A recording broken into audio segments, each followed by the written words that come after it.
The conference room floated in the darkness of space, a neutral station where no empire held power. Inside, the air felt heavy with tension. War Master Krelvan stood at the far end of the long table, his crimson armor gleaming under the cold lights. He was massive, nearly 7 feet tall, with muscles enhanced by 3 decades of biological augmentation. Behind him stood 11 more warriors, each one a legend in their own right. The Crimson Guard had never lost a battle. Not once in 300 years. Across from them sat 2 humans. They looked so small. Commander Tay wore a simple gray uniform with no decorations. His face showed no fear, only calm attention. Next to him, Ambassador Hana studied a data tablet, her fingers moving slowly across the screen. She looked up and smiled. "Thank you for meeting with us," she said. Her voice was soft and polite. Krelvan felt insulted by her tone. Did she not understand what stood before her? His warriors had conquered 47 worlds. They had defeated armies that numbered in the millions, and this small woman thanked him as if he had done her a favor. "Your species has settled in the outer reach systems," Krelvan said. His voice rumbled like thunder. "Those systems belonged to the Vrexian Empire by right of conquest. Actually, they were uninhabited," Tay replied. His voice stayed level and calm. "We found no claim markers, no settlements, no signs of ownership. We do not need to mark what is already ours," Krelvan growled. "The strong take what they wish. This is the way of the galaxy." Hana set down her tablet. She folded her hands on the table and looked directly at the War Master. "We prefer negotiation. Surely there is enough space for both our peoples." Behind Krelvan, one of his warriors laughed. It was a harsh, sharp sound. The others remained silent, but their contempt was clear in their eyes. These humans spoke of sharing like children who did not understand how the universe worked. "You will leave the outer reach within 30 days, Krelvan declared, "or we will remove you." "That would be unfortunate," Hana said. She still smiled, but something in her eyes had changed. Something cold. "We have worked hard on those colonies. Our people have built homes there, started families. Then they will die with their homes," Krelvan said flatly. The room went silent. Commander Tay shifted slightly in his chair. It was the first time he had moved during the entire meeting. He glanced at Hana, who gave a small nod. "War Master," Tay said, "perhaps there is another way. A demonstration?" "A demonstration?" Krelvan's face twisted with confusion. "Your warriors are legendary," Tay continued. "Everyone in the galaxy has heard stories of the Crimson Guard. Their strength, their skill, their honor." He paused.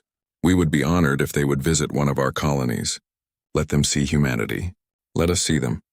Perhaps we can find understanding." Krelvan studied the human's face. Was this a trick? But what trick could these small creatures possibly have? He had seen the reports on human military strength. They had ships, yes, but nothing that could match Vrexian battle cruisers. Their soldiers carried basic weapons. They had no bio-augmentation, no genetic enhancement, no warrior culture. "You wish to see the Crimson Guard?" Krelvan asked slowly. "We wish to understand what we face," Hana said. "If war must come, let it come with eyes open. But perhaps if your warriors see our colonies, they will understand that we are not a threat, that we can coexist." It was a foolish hope, Krelvan thought, but it would serve his purposes well. Let his warriors walk through a human colony. Let the humans see what true warriors looked like. Let them understand the futility of resistance. When his warriors returned, the humans would evacuate without firing a shot. "Very well," Krelvan said. "We will visit your colony. One world, 12 of my finest warriors, myself included. We will stay for 3 days. At the end, you will give us your answer." "Thank you," Hana said. She stood and bowed slightly. "We will welcome you to Haven's Rest. It is one of our agricultural colonies, peaceful, quiet. I think you will find it interesting." "I doubt that," Krelvan replied. But he had agreed. The meeting ended. The humans left first, their footsteps quiet on the metal floor. When they were gone, one of Krelvan's warriors approached. "War Master, is this wise?" "It could be a trap," Krelvan laughed, a deep booming sound. "A trap? What could they possibly do to us?" "No, this is perfect. We will walk through their colony, and they will see what they face. 3 days and they will be begging to leave the outer reach." But as the Vrexian warriors filed out of the conference room, none of them noticed the small smile that had crossed Commander Tay's face. None of them saw the way Ambassador Hana had relaxed when Krelvan agreed. And none of them knew that back on Earth, in the Human Defense Coordination Center, 3 people watched the conference recording with knowing expressions. They took the bait, one said. Of course they did, another replied. Prideful species always do. Should we warn the colonists? Already done. Haven's Rest received the notice an hour ago. They are ready. Those poor Vrexians, the third one said, shaking their head. They have no idea what they are walking into. On the neutral station, War Master Krelvan prepared his warriors for the journey to Haven's Rest. He told them to wear full ceremonial armor, to stand tall, to show these humans what true warriors looked like. He wanted the humans to tremble, to understand, to submit. In 3 days he thought this would all be over. The humans would see reason, or they would see war. Either way, the Vrexian Empire would claim the outer reach. He had fought for 30 years. He had defeated countless enemies. He had stood on battlefields soaked with blood and emerged victorious every time. What could possibly challenge him on some peaceful farming colony? As his ship prepared to jump to faster-than-light travel, Krelvan looked at the star maps. Haven's Rest appeared as a small blue dot on the edge of human territory. Population 50,000. Primary industry agriculture. Military presence. Minimal security forces for wildlife management. It looked like the easiest mission he had ever been given. He had no way of knowing that every single one of those 50,000 colonists was watching the incoming ship on their displays, that they were checking old equipment they had hoped never to use again, that in homes across the colony, people were pulling out medals and decorations they had locked away years ago. The Crimson Guard was coming to Haven's Rest, and Haven's Rest was ready. The Vrexian transport ship descended through Haven's Rest atmosphere like a falling star. War Master Krelvan stood at the forward viewport, studying the world below. Rolling fields of green stretched to the horizon. Small settlements dotted the landscape, connected by simple roads. Rivers wound through valleys. Mountains rose in the distance, their peaks covered in snow. It looked peaceful. Too peaceful. Where are their defenses? One warrior asked. No orbital platforms. No shield generators. No military bases. Because they have nothing worth defending, another replied with a snort. The ship landed in a designated area outside the colony's main settlement. The landing pad was simple concrete surrounded by grass. A few buildings stood nearby, their architecture basic and functional. Krelvan could see people gathering in the distance watching the ship. Remember, he told his warriors, we are here to demonstrate strength. Stand tall. Show no weakness. Make them understand what they face. The boarding ramp lowered with a hiss of hydraulics. Krelvan stepped out first, his crimson armor brilliant in the afternoon sun. The other 11 warriors followed, forming 2 perfect lines behind him. Each one stood motionless, a statue of war. A small group of humans walked toward them. At the front was a man of average height, wearing casual clothes and a friendly smile. He looked to be in his 50s with gray hair and laugh lines around his eyes. Welcome to Haven's Rest, the man said, bowing slightly. I am Day, the colony administrator. We are honored by your visit. Krelvan stared down at him. You are in charge of this colony? I am, Day replied. His smile never wavered. You look like a farmer, not a leader. I am a farmer, Day said with a laugh. Most of us are. We grow food, raise animals, live quiet lives. But someone has to handle the paperwork, and I drew the short straw. He gestured to the people behind him. This is Yuna, our security chief. Mina, our head botanist. And June, who manages our engineering division. Yuna stepped forward. She was a woman in her 40s. Average height with short black hair and calm dark eyes. She wore a simple uniform with no weapons visible. Welcome, War Master, she said. We have prepared accommodations for you and your warriors. I hope you will be comfortable. Krelvan studied her carefully. Security chief. This was the closest thing to a military leader the colony had. She looked ordinary, unremarkable. But something about her stance, the way she held herself, made him pause. She did not look afraid. She did not look impressed by his warriors. She simply looked ready. We require no special accommodations, Krelvan said. We are warriors. We can sleep anywhere. Of course, Yuna said. But we have prepared quarters anyway. No sense being uncomfortable. She glanced at his armor. That looks heavy. Do you wear it all the time? One of Krelvan's warriors laughed. We are Crimson Guard. We live in our armor. It is part of us. Impressive dedication, Mina said. She was younger than the others, perhaps 30, with long hair tied back in a practical braid. I can barely stand wearing my lab coat for more than 8 hours. The casual way they spoke disturbed Krelvan. Where was the fear, the awe? These humans acted as if 12 of the galaxy's most dangerous warriors had come for a friendly visit. You said you wish to see our warriors, Krelvan said, his voice sharp, to understand what you face. We do, Dee agreed. And we thought perhaps we could arrange some friendly competitions? Nothing serious. Just a way to learn about each other. Your warriors could demonstrate their skills, maybe teach us a few things. Teach you? Another warrior stepped forward, incredulous. You want us to train you? Why not? June said with a shrug. He was a stocky man with scarred hands. We are always eager to learn. Maybe you could show us combat techniques, and we could show you around the colony. Fair trade, Krelvan considered this. It would serve his purpose perfectly. Let his warriors demonstrate their superiority in every way possible. Let these humans see the gap between farmer and soldier, between civilian and warrior. Very well, he agreed. What do you propose? Tomorrow we can start with physical competitions, Una said. Strength tests, endurance runs, combat drills.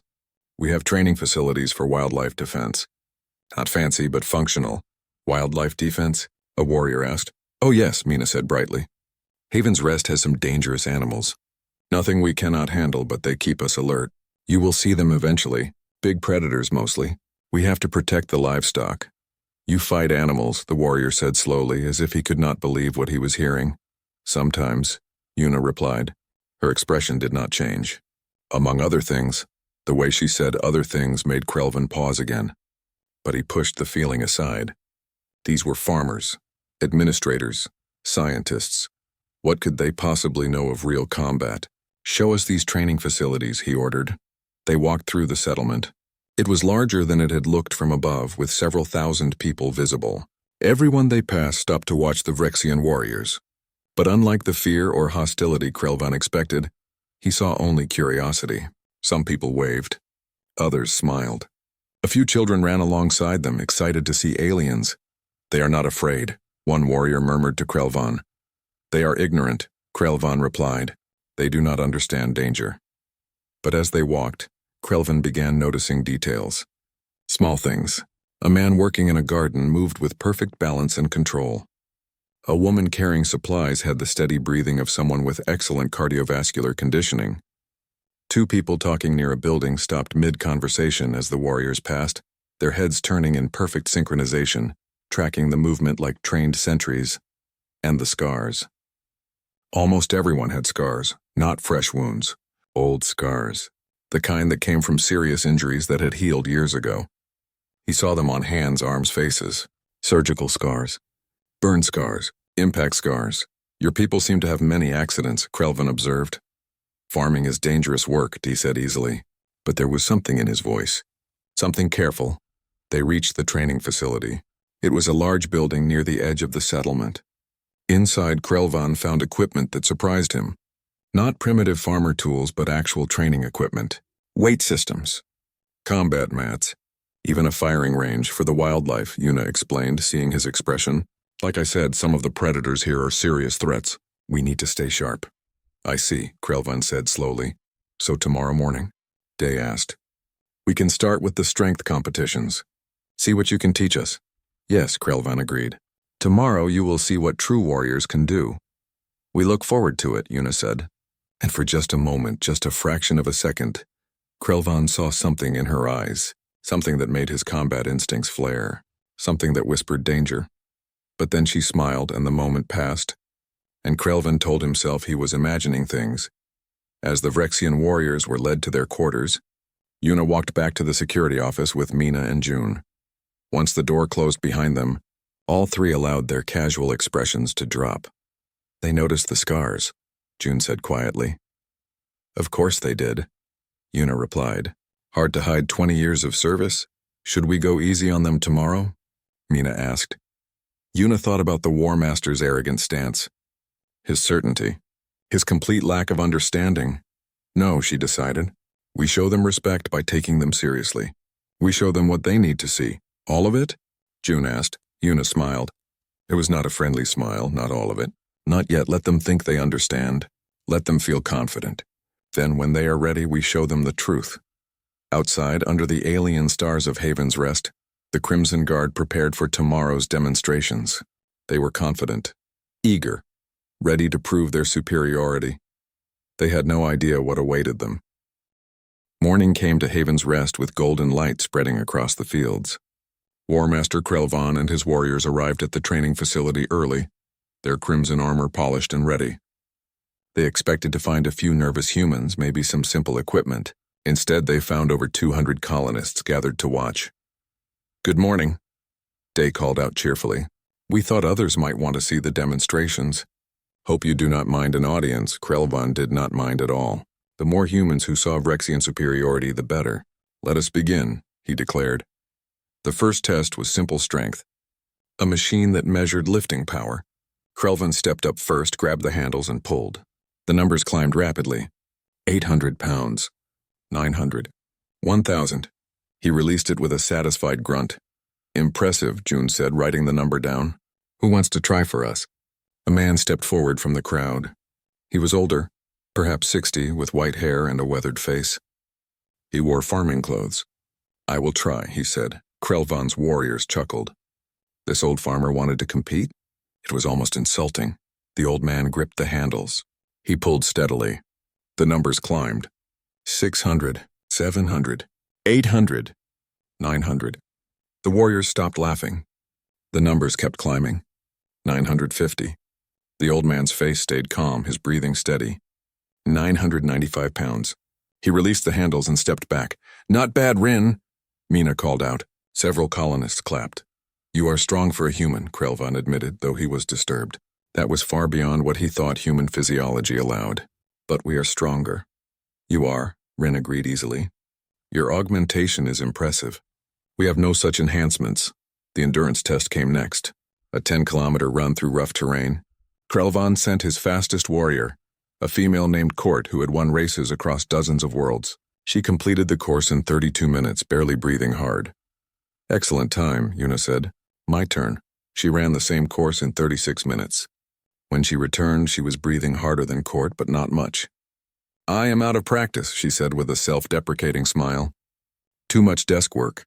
"You ran well," Court admitted. But she was frowning.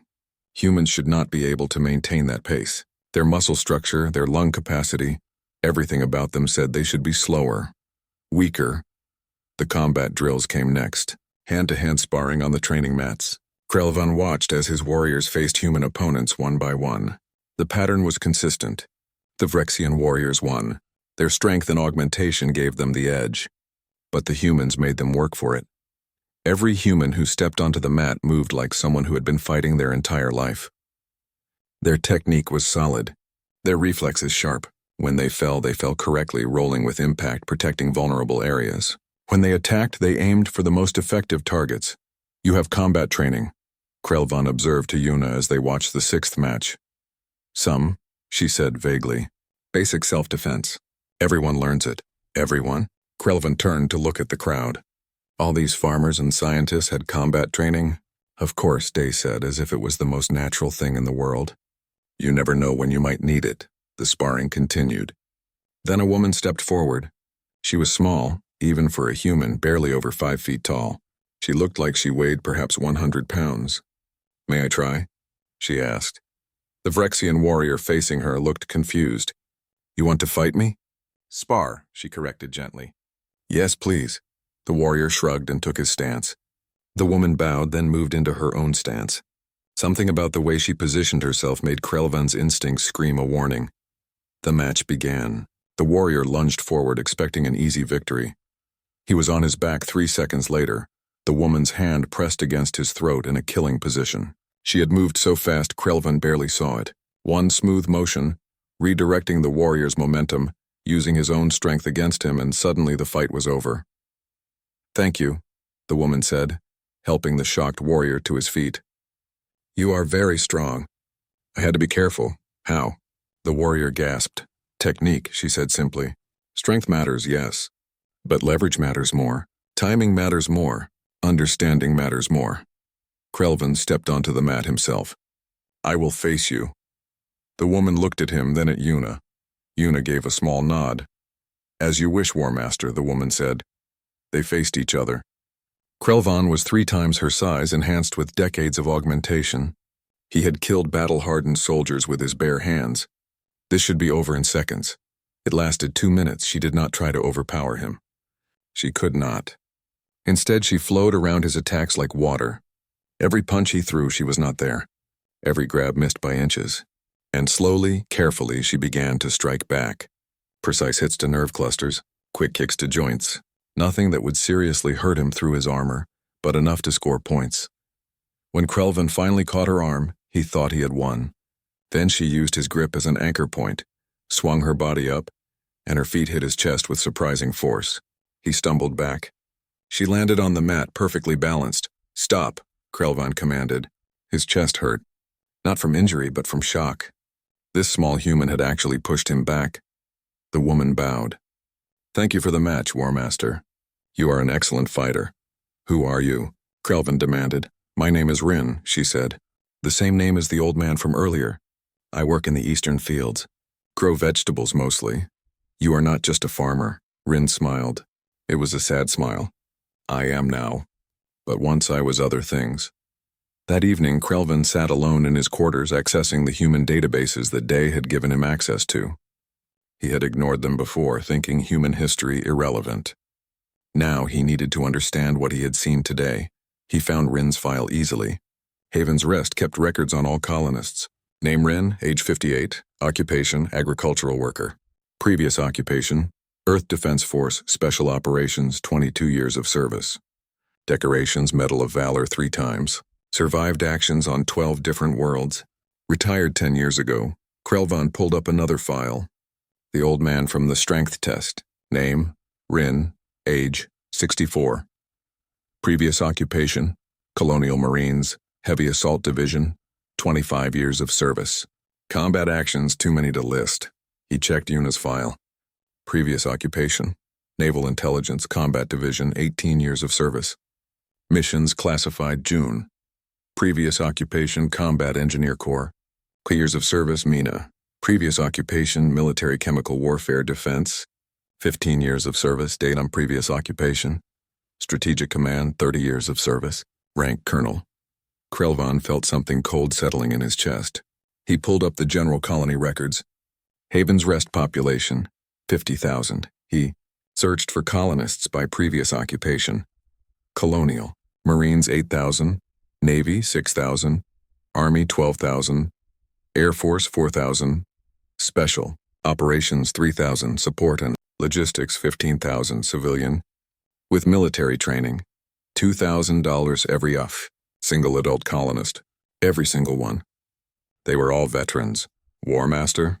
One of his warriors knocked on the door. "We have been discussing today's events. The humans are stronger than we expected. Come in," Krelvan said quietly. The warrior entered. "They are still weaker than us, but not by much, and their technique is excellent. Where did farmers learn to fight like that?" Krelvan showed him the database. The warrior read in silence. His face went pale. "They are all soldiers," the warrior whispered. "We're soldiers," Krelvan corrected. "Now they are farmers, botanists, engineers, but yes, they were all soldiers. Why did they not tell us?" "We did not ask," Krelvan said. He thought about Day's friendly smile, Yuna's calm demeanor, the way every human he had met had been polite, welcoming, showing no fear. They have been polite, honest. They answered every question we asked. They simply did not volunteer information we did not request. What do we do? Krelvan stared at the data for a long time. Tomorrow we continue the demonstrations. But tonight I learn about human history. I need to understand what kind of species produces 50,000 colonists who are all military veterans. He searched the database for Earth history. What he began to read made the cold in his chest spread. He read about wars that lasted generations, conflicts that killed millions, weapons that could destroy entire cities in seconds. He read about humans fighting humans for 10,000 years, about empires rising and falling, about technology developed specifically to kill other humans more efficiently. He read about Earth itself, a death world by any galactic standard, predators, diseases, natural disasters. Humans had evolved in an environment that constantly tried to kill them, and they had not just survived. They had thrived. They had conquered their own world, then looked to the stars. As dawn approached, War Master Krelvan finally understood what he was facing. These peaceful farmers, these friendly colonists, were not weak civilians playing at strength. They were warriors who had chosen to stop fighting, and that, he realized with growing horror, made them far more dangerous than he had ever imagined. War Master Krelvan had not slept. He spent the entire night reading human history, and with each page his understanding of the situation grew darker. When morning came, he gathered his warriors and shared what he had learned. "We were wrong," he told them bluntly. "These are not soft civilians. They are soldiers who chose to retire. Every single colonist here has combat experience. Many have decades of service." His warriors absorbed this information with varying reactions. Some looked shocked. Others looked intrigued. A few looked concerned. "But we still defeated them in the competitions yesterday," one pointed out. "We are stronger, faster." "By a small margin," Krelvan replied. "And they have no augmentation, no genetic enhancement, nothing but baseline human physiology and training. Yet they came close to matching us. What does this mean?" Court asked. Krelvan did not answer immediately. He thought about the human named Rin who had fought him, the old man who lifted nearly as much as he could. Yuna's calm confidence. "It means we need to understand them better. Come, today we learn what humans truly are." They found Dee in the community center, eating breakfast with several other colonists. He waved them over cheerfully. "Good morning. Please join us. The food is simple but filling." Krelvan sat across from him. His warriors remained standing, uncomfortable in the casual social setting. "I read the database you gave us access to," Krelvan said. "Good," Day replied, taking a bite of bread. "Did you find it informative?" "You were all soldiers." "Were," Day emphasized. "That was a long time ago for most of us. Now we are farmers, teachers, parents. The war is over." "What war?" Krelvan asked. "I read about many wars." "Which one do you mean?" Day set down his bread. His friendly expression became more serious. "All of them. Humans fought each other for thousands of years. Different nations. Different beliefs. Different resources.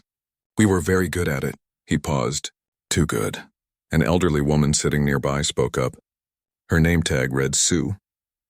"I was born during the resource wars. Fought in them for 30 years. Saw 3 continents turned to wasteland. Lost most of my family." Her voice was steady but sad. "We nearly destroyed ourselves. But you survived," Court observed. "We did," Sue agreed. "We are very hard to kill. Sometimes I think that is humanity's real curse. We should have gone extinct a dozen times. Instead we kept fighting, kept surviving, kept learning new ways to hurt each other." "When did it stop?" Krelvan asked. "About 200 years ago," Day said. "We finally ran out of reasons to fight each other. Or maybe we just got tired. We looked at our damaged world and realized we had a choice. Keep fighting until nothing was left or find another way." "So you chose peace," Krelvan said. "We chose to try," Day corrected. "Peace is not easy for us. We are not naturally peaceful. Our history made us into something efficient at violence. But we can choose to control that. Choose to build instead of destroy." A young woman approached the table. She looked barely 20, with bright eyes and a cheerful smile. "Excuse me, are you the Vrexian warriors?" "I am Sue. I just started working here. Can I get you anything?" "You are very young," one of Krelvan's warriors observed. 19, she confirmed. "Just finished my service years last month. Excited to start farming." "Service years?" the warrior asked. "Oh yes," Sue said casually. "Everyone serves for at least 4 years when they turn 16. Military training, public service, that kind of thing. I was in the Defense Corps. Nothing exciting, just basic training and patrol duty. But now I get to grow things instead of just protecting them." She walked away, humming a tune. The Vrexian warriors stared after her. 4 years of military service," Court said slowly. "For everyone. Mandatory," Day confirmed. "We learned that lesson the hard way. An armed society must be a trained society. Otherwise, weapons just create chaos. So we train everyone. Teach them discipline, responsibility, how to fight, and more importantly, when not to fight. Your entire species is trained for war from childhood," Krelvan said. It was not a question. "From adolescence," Day corrected. "Childhood is for learning other things. Math, science, art, music. We want our children to know beauty before we teach them about violence." But you do teach them violence. We teach them reality, Sue said quietly. The galaxy is dangerous. We learned that from our own history. So yes, we teach our children to fight, to survive, to protect what matters. But we also teach them when to stop fighting. That is the harder lesson. Yuna entered the community center. War Master, there is something I would like to show you. If you have time. Krelvan followed her outside. His warriors came too, forming a protective formation around him out of habit. Yuna led them to a building near the colony's edge. It was small and simple, made of stone. This is our memorial, she explained. We built it when the colony was founded. Inside, the walls were covered with names. Thousands of names carved into the stone. Next to each name was a date and a place. These are the people we lost, Yuna said softly. Colonists who died before coming here. Friends, family, comrades, each person here carries their memory. Krelvan read the names. He saw dates spanning 2 centuries. Battles on Earth, conflicts on colony worlds. Wars he had never heard of. So many dead. You honor your fallen, he observed. We do, Yuna agreed. They paid the price for our peace. We do not forget them. Yet you still fight, Court said, gesturing to the training facility visible through the window. We stay ready, Yuna corrected. There is a difference. We do not seek conflict. We do not glory in violence. But we remember what happens when peaceful people cannot defend themselves. She pointed to a section of names. These people died in the outer colony massacres. Pirates attacked farming settlements. The colonists had no weapons, no training. They tried to negotiate, to reason, to show mercy. What happened? Krelvan asked, though he suspected he knew. They died. Every single one. Men, women, children. The pirates showed no mercy to those who offered it. Yuna's voice stayed calm, but her eyes were hard. We learned. Now every colony has trained defenders. Every person knows how to protect themselves and others. We offer peace first, always. But we are ready for violence if peace is refused. She turned to face Krelvan directly. That is what you really came to learn, is it not? Whether we are a threat. Whether we will fight for the outer reach colonies. Yes, Krelvan admitted. We will, Yuna said simply. Not because we want to. Because we built homes there, raised children there, made lives there. We will not abandon them. Even against the Crimson Guard, one warrior challenged. You saw yesterday. We are stronger than you. By a little, Yuna agreed. In individual combat with your augmentation, you have an edge. But War Master, may I speak honestly? Please, Krelvan said. You think in terms of warriors. Elite fighters. The best of the best. That is the Vrexian way, yes? Your Crimson Guard are legendary because they are individually superior to normal soldiers. It is our strength, Krelvan confirmed. It is also your weakness, Yuna said quietly. Humans think differently. We learned war against each other. We learned that one great warrior dies to 10 determined soldiers. That 10 soldiers die to 100 trained militia. That strength matters less than numbers, less than tactics, less than will. She walked to a window overlooking the colony. You see farmers and scientists, we are. But we are also 50,000 trained soldiers. Every adult here can fight, can coordinate, can execute complex operations. We do not have elite guards. We do not need them. We are all the guard. Krelvan felt something shift in his understanding. The Crimson Guard's power came from their individual excellence. They were heroes, legends, each one worth 100 normal soldiers. But what happened when those heroes faced 50,000 people who were all trained soldiers, who all knew tactics, who could all coordinate? We came here expecting to frighten you, Krelvan said slowly. To demonstrate our power, to make you submit. I know, Yuna said gently. It was a reasonable strategy. It has probably worked many times before, but it will not work with humans. No, Yuna agreed, because we have seen power before. We have faced overwhelming strength. We fought ourselves for 10,000 years, War Master. We developed weapons that could end worlds, used them, survived them. We know what true war looks like. She turned back to him. And we know we do not want it again. So we will offer you peace, negotiation, compromise. We will share the outer reach. We will work together. And if we refuse, Krelvan asked. Yuna's expression did not change. Then we will fight. Not because we want to, because we must. And War Master, I tell you this not as a threat but as a warning. Humanity is very, very good at war. We had 10,000 years to perfect it. We learned against the best opponents possible, ourselves. The room was silent. Krelvan looked at his warriors. He saw doubt in their faces. Fear, perhaps. They had come expecting an easy victory. Now they understood the truth. They were not facing civilians. They were facing soldiers who had chosen to become civilians. Who remembered how to be soldiers? Who would become soldiers again if they had no other choice? I need to think, Krelvan said finally. Of course, Yuna replied. Take all the time you need.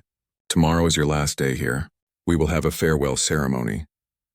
Then you return to your fleet with your report. As the Vrexian warriors left the memorial, Krelvan's mind raced. The final day on Haven's Rest began with rain. Soft, gentle rain that fed the fields and made the whole colony smell of fresh earth. War Master Krelvan stood at his window, watching water run down the glass, thinking about everything he had learned. 3 days ago, he had been certain. War was coming. The humans would submit or die. It was simple. The way of strength. Now nothing seemed simple. His door chimed. Enter, he called. Court stepped inside. She looked troubled. War Master, several of our warriors are asking questions. About our mission. About what we should recommend. What kind of questions? They wonder if war is necessary, Court said carefully. The humans have been hospitable, respectful. They have shown us their strength honestly. Some of my comrades think, perhaps negotiation is possible. Sit, Krelvan commanded. Court sat. Tell me your thoughts. I am confused, Court admitted. I was raised to believe that strength determines right, that warriors earn respect through power. But these humans, she struggled for words. They have power, clear power, yet they do not use it. They farm, they study, they raise children. They offer us food and friendship. Does that make them weak? Krelvan asked. No, Court said immediately. That is what confuses me. They are not weak. They are perhaps the most dangerous species I have ever encountered, but they have chosen not to be dangerous. I do not understand why. Because they remember, Krelvan said quietly. They remember what happens when strong people cannot control their strength. They destroyed themselves over and over until they learned, so they hide their power. No, they control it. There is a difference. Krelvan thought about his own people. The Vrexian Empire glorified strength, celebrated warriors, built monuments to conquest.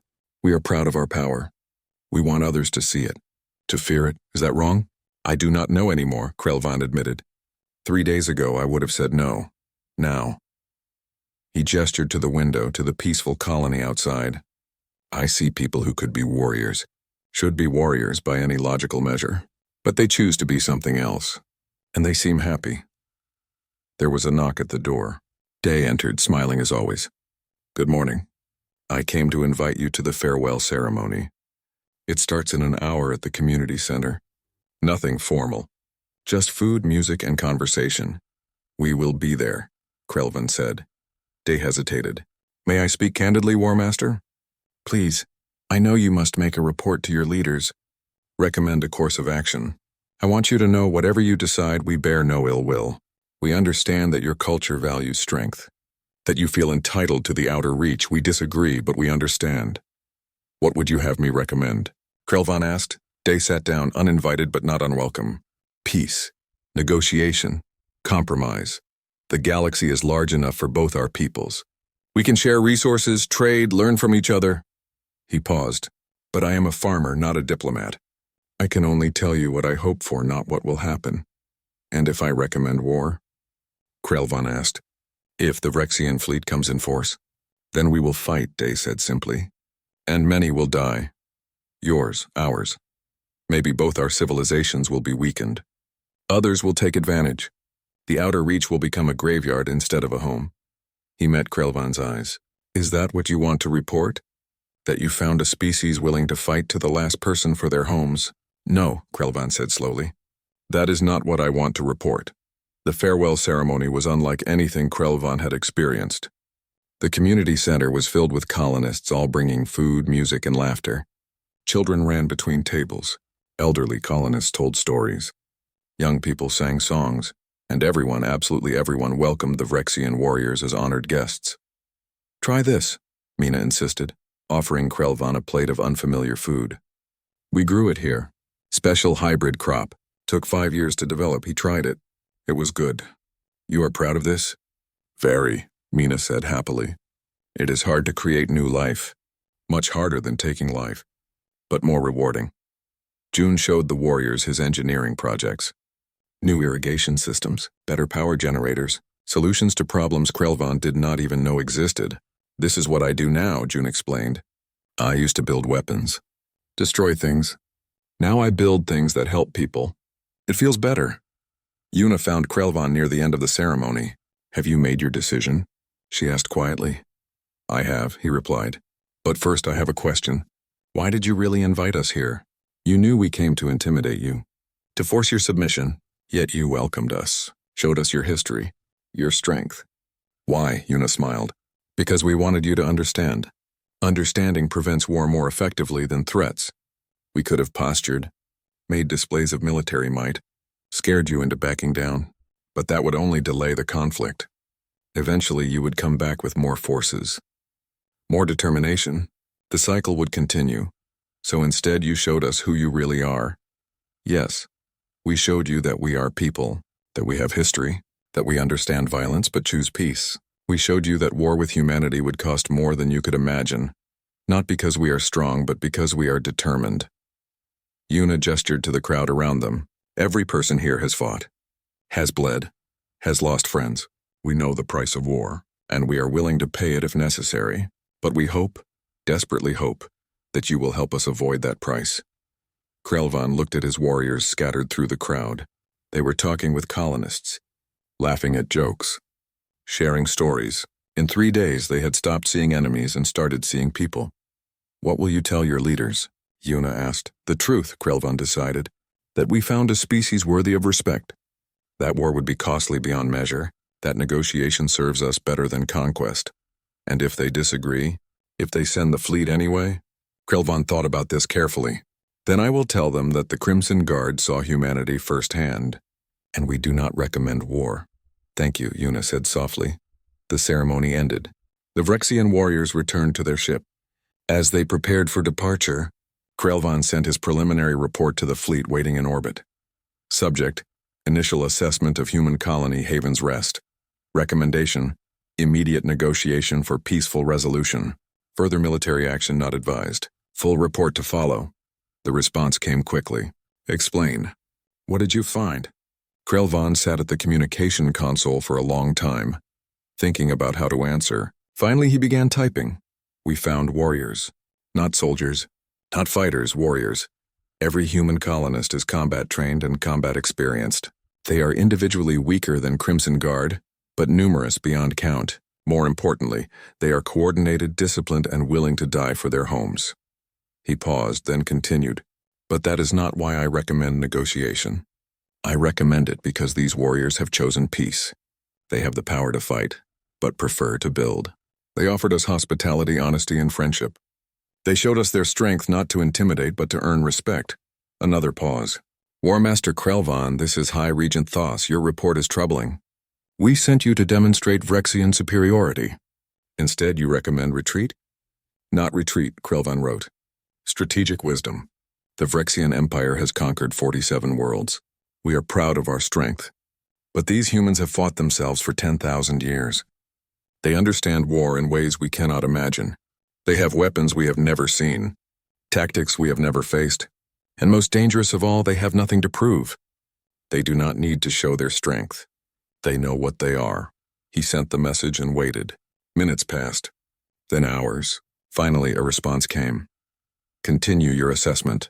The fleet will hold position. High Regent Thos will arrive in 3 days for direct negotiation. Krelvan exhaled slowly. 3 more days on Haven's Rest. 3 more days to understand these strange, dangerous, peaceful humans. He contacted Day. The High Regent is coming. To negotiate. That is wonderful news, Day replied. He sounded genuinely happy. We will prepare a proper welcome. And War Master? Thank you for giving peace a chance. I have not given anything, Krelvan said. I simply told the truth. Sometimes that is all that is needed. The ship remained landed. The warriors stayed at Haven's Rest, and slowly something strange happened. They began to relax, to talk with colonists as equals rather than subjects. to learn about farming, about terraforming, about building instead of destroying. Court spent hours with Mina, learning about botany. Another warrior, a male named Voss, helped June repair a broken irrigation system. A third asked Rin to teach her more advanced combat techniques, not for war, but for art, for understanding. And War Master Krelvan walked through the fields with Day, talking about everything and nothing. About worlds conquered and crops planted, about warrior cultures and peaceful societies, about choices and consequences. Will there be peace? Day asked as the sun set on the third day. I do not know, Krelvan admitted, but I will fight for it. That is a strange thing to say. I have always fought for war. Now I fight for peace. Not so strange, Day said with a smile. That is what warriors do. We fight for what we believe in. You just found something new to believe in. The Vrexian fleet remained in orbit waiting. The High Regent came as promised and met with Ambassador Hana and Commander Tay. Negotiations began.